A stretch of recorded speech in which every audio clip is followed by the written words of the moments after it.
Halo Sobat Geo, kembali lagi dengan Jelajah Geografi bersama Tasya Karnisa. Pada kesempatan kali ini kita akan membahas tata ruang kota yang merupakan salah satu substansi materi kelas 12 Geografi, yaitu konsep wilayah dan kewilayahan dalam perencanaan tata ruang wilayah, nasional, provinsi, dan kabupaten atau kota. Nah, pada kesempatan kali ini kita akan membahas lebih detail nih teman-teman terkait tata ruang kota Malang. One step closer to the regional plan of Malang City. So without further ado, let's get to the point and happy watching teman-teman. A few moments later. Oke.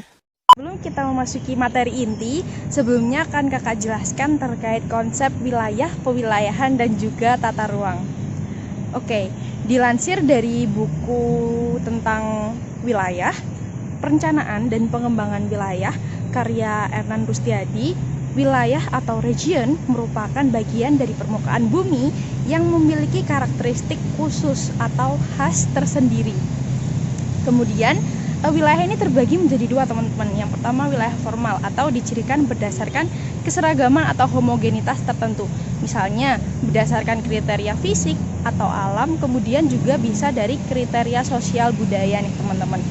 Nah, wilayah formal berdasarkan kriteria fisik itu bisa dilihat dari kesamaan topografi, jenis batuan, iklim, dan juga vegetasi.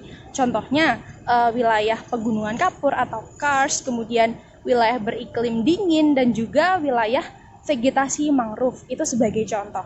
Nah, untuk wilayah formal berdasarkan kriteria sosial, itu contohnya wilayah suku Banjar, kemudian wilayah industri tekstil, ataupun wilayah pertanian sawah basah.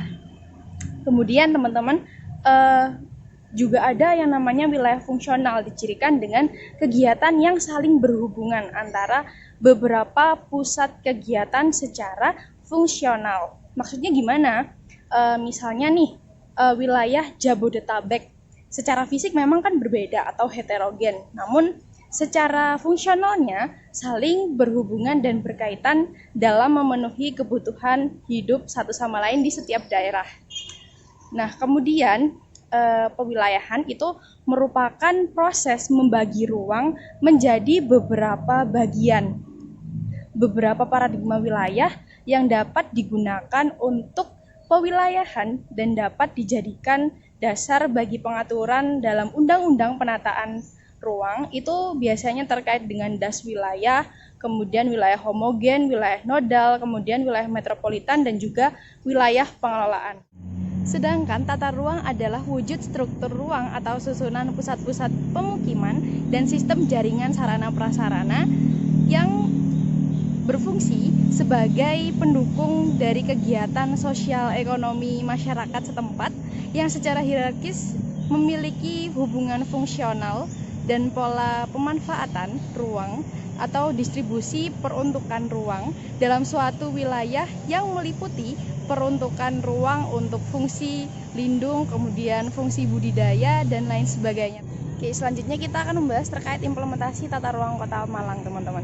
Dalam memanfaatkan ruang yang ada, pemerintah Kota Malang ini telah merumuskan rencana tata ruang wilayah atau biasa dikenal sebagai RT/RW pada Peraturan Daerah Kota Malang Nomor 4 Tahun 2011 tentang rencana tata ruang wilayah Kota Malang tahun 2010 hingga 2030. Nah, mengapa sih kita harus mengadakan, terutama pemerintah ya, perlu mengadakan penyusunan rencana tata ruang wilayah. Nah, penyusunan rencana tata ruang itu diperlukan memang untuk tercapainya optimalisasi pemanfaatan ruang yang memperlihatkan daya dukung dan juga kesesuaian wilayah terhadap jenis pemanfaatannya. Kemudian di sisi lain, itu kita bisa menjaga kelestarian maupun kemampuan ruang serta menjamin kesinambungan pembangunan di berbagai sektor. Dengan demikian, dapat terjadi kesesuaian sosial, ekonomi, serta lingkungan akibat pemanfaatan ruang dan koordinir kegiatan strategis di dalamnya. Sehingga kondisi yang demikian yang berkesinambungan dapat berpengaruh terhadap perkembangan ekonomi dan sosial masyarakat maupun implementasi pembangunan lingkungan berkelanjutan. So, let's check together how implementation of Regional Plan of Malang City. Let's go! Oke, yang pertama kita akan membahas terkait kebijakan struktur ruang wilayah Kota Malang. Untuk yang pertama, pemantapan dan pengembangan Kota Malang sebagai pusat kegiatan nasional atau PKN, pusat pelayanan berskala regional, pusat pelayanan kawasan andalan Malang Raya, dan juga sistem pusat pelayanan kota. Nah, contohnya sendiri adalah menetapkan kawasan alun-alun sebagai pusat pelayanan primer dan sekunder. Jadi pelayanan primer ini berupa pusat-pusat pemerintahan, juga perkantoran, perdagangan dan jasa, sarana olahraga dan peribadatan. Untuk pelayanan sekunder sendiri berupa pendidikan, fasilitas umum dan sosial, perdagangan dan jasa, perumahan, serta ruang terbuka hijau dalam bentuk alun-alun.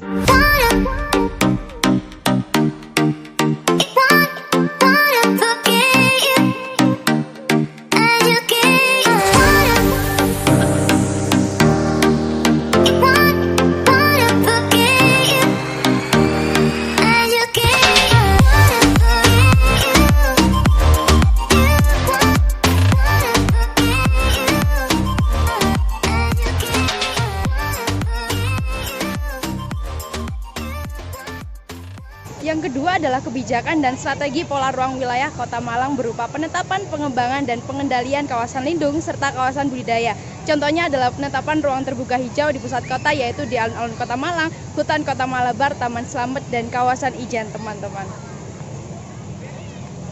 Yang ketiga adalah kebijakan penetapan kawasan strategis wilayah Kota Malang. Kebijakan penetapan kawasan strategis wilayah Kota Malang lebih diarahkan pada aspek pertumbuhan ekonomi berupa kawasan perdagangan dan jasa, pariwisata industri, dan sosial budaya berupa kawasan cagar budaya dan bangunan bersejarah.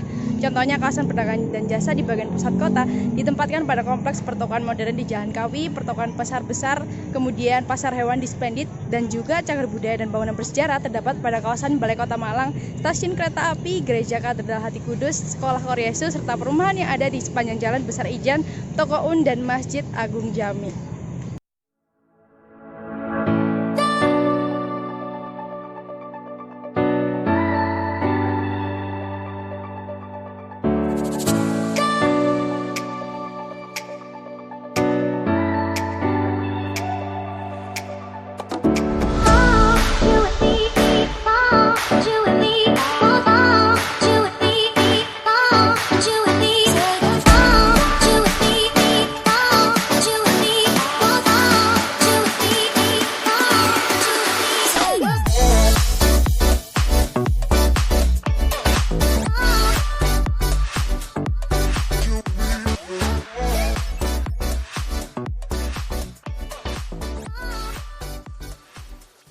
Untuk lebih detailnya, teman-teman bisa mengakses website Cipetarung atau Sistem Informasi Penataan Ruang Kota Malang yang merupakan sebuah aplikasi ketata ruangan berbasis web GIS secara real time, valid, dan lengkap. Mungkin itu saja yang bisa aku sharingkan ke teman-teman sekalian. Kurang lebihnya mohon dimaafkan, dan sampai jumpa di Jelajah Geografi selanjutnya bersama Tasya Kairnisa. See you and bye-bye teman-teman.